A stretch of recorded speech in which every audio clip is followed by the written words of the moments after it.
Hello বন্ধুরা, কেমন আছেন আপনারা সবাই?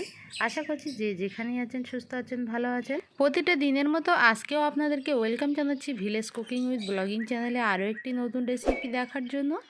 আজকের রেসিপি হলো গ্যাসের চুলায় ঝটপট করে কিভাবে গ্রিল চিকেন বানাবেন, তাও আবার ঘরোয়া মশলা দিয়ে, সেটাই আপনাদেরকে দেখাবো। তো ভিডিওটি প্রথম থেকে শেষ পর্যন্ত দেখতে থাকুন, আশা করছি আপনাদের ভালো লাগবে। ভালো লাগলে লাইক, কমেন্ট, শেয়ার এবং সাবস্ক্রাইব করতে একদমই ভুলবেন না। গ্রিল চিকেন বানানোর জন্য এইরকম চিকেনের পিসগুলো নিয়েছি আর কেটে ধুয়ে পরিষ্কার করে এরকম কাট করে নিয়েছি, এতে করে মশলাটা খুব সুন্দরভাবে প্রবেশ করবে। আমি এখানে আজকে টোটাল 8 পিস চিকেন নিয়েছি, আপনারা কম বেশি করে নিতে পারেন। গ্রিল চিকেন বানানোর জন্য এখানে আমরা প্রথমে একটা মশলা তৈরি করে নেব। এর জন্য এখানে নিয়েছি 500 গ্রাম টক দই। তো টক দইটা আমি একটা ছাঁকনিতে রেখে পানি ঝরিয়ে নিয়েছি, এতে করে মশলাটা খুব সুন্দরভাবে চিকেনের গায়ে ঢুকবে। তারপর দিয়ে দিচ্ছি 5 চা চামচ আদা রসুন বাটা। আমি যে পরিমাণে চিকেন নিয়েছি সেই অনুপাতে আমি এখানে আদা রসুন এবং টক দই দিয়েছি, আপনারা একই মশলায় কম বেশি করে নেবেন। দিয়ে দিচ্ছি 6টা পেঁয়াজ বাটা। তারপরে দিচ্ছি 3 চা চামচ কাঁচা লঙ্কা বাটা। আপনারা এখানে লঙ্কা গুঁড়োটাও ব্যবহার করতে পারেন, তবে বাটা লঙ্কা দিলে টেস্ট ভালো হয়। দিয়ে দিচ্ছি 2 চা চামচ ভাজা জিরার গুঁড়ো। তারপর দিয়ে দেব 3 চা চামচ ভাজা ধনিয়া গুঁড়ো। তারপরে এখানে দিয়ে দেব 2 প্যাকেট চিকেন কারি মশলা। যে পরিমাণে চিকেন নিয়েছি 2 প্যাকেট দিলেই হয়ে যাবে। আপনারা চাইলে ঘরোয়া যে মশলাগুলো হয় গরম মশলা, সেগুলো দিতে পারেন। তো আমি বললাম হাতের কাছে যা আছে তাই দিয়েই করব। এখানে দিয়ে দিচ্ছি টমেটো সস 5 চা চামচ। তারপর দিয়ে দেব স্বাদ মতো লবণ। চিকেনটা যাতে ভালোভাবে কুক হতে পারে এবং চিকেনের যে একটা গন্ধ থাকে সেটা দূর করার জন্য এখানে দিয়ে দিচ্ছি 3 চা চামচ ভিনিগার। গ্রিল চিকেনের সুন্দর একটা কালার আনার জন্য হাফ চা চামচ জাফরান দিয়ে দিলাম। আর দিয়ে দিচ্ছি পরিমাণ মতো সরিষার তেল। এখানে দিয়ে দিচ্ছি আমের আচার। অবশ্যই এই আমের আচারটা আপনারা দেওয়ার চেষ্টা করবেন, এতে করে এই গ্রিল চিকেনটা খেতে কিন্তু ভীষণই ভালো লাগে। তো 3 থেকে 4 চা চামচ মতো আমের তেল সহ মশলা দিয়ে দিলাম।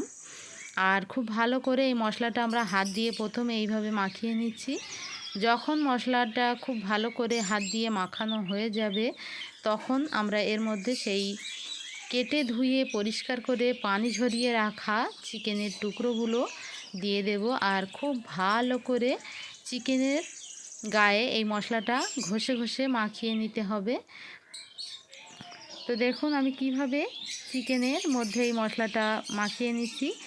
চিকেনের যে অংশগুলো কেটে নিয়েছি সেগুলোতে খুব ভালো করে কিন্তু আমি মশলাটা লাগিয়ে নিচ্ছি। একইভাবে আমি সব চিকেনের টুকরোগুলো এইভাবে দিয়ে দেব আর মশলাগুলো খুব সুন্দরভাবে চিকেনের মধ্যে মাখিয়ে নেব। আমি এখানে সুন্দর একটা কালারের জন্য জাফরান ব্যবহার করেছি, আপনারা চাইলে কিন্তু হলুদ গুঁড়োও ব্যবহার করতে পারেন, সেক্ষেত্রে কোনো সমস্যা নেই। আবারও বলছি, চিকেনের গায়ে কিন্তু খুব ভালো করে মশলাটা মাখাতে হবে। তো দেখুন খুব সুন্দর করে মশলাটা আমার মাখানো হয়ে গেছে। এবারে আমি ঢাকনা দিয়ে নর্মাল ফ্রিজে সারা রাতের জন্য এটা রেখে দেব।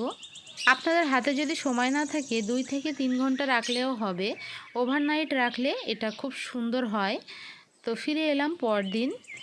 দেখুন বন্ধুরা, চিকেন থেকে কতটা পানি ছেড়ে দিয়েছে।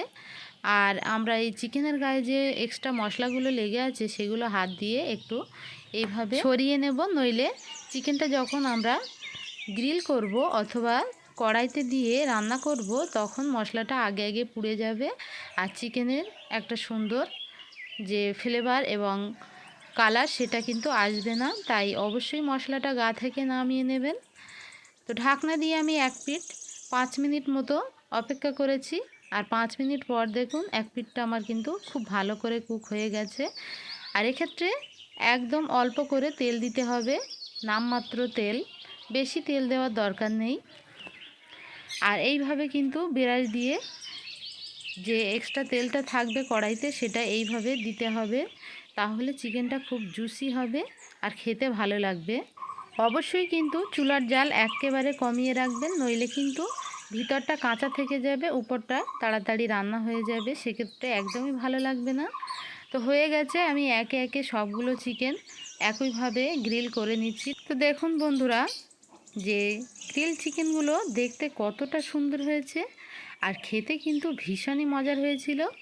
আর এখানে একটা কথা বলি, গ্রিল চিকেনের যে মশলাগুলো আমরা চিকেন থেকে সরিয়ে রেখেছিলাম, সেই মশলাটা কড়াইতে যে অবশিষ্ট তেলটা ছিল তাতে দিয়ে নাড়াচাড়া করে আমরা গ্রিল সস বানিয়ে নিয়েছি।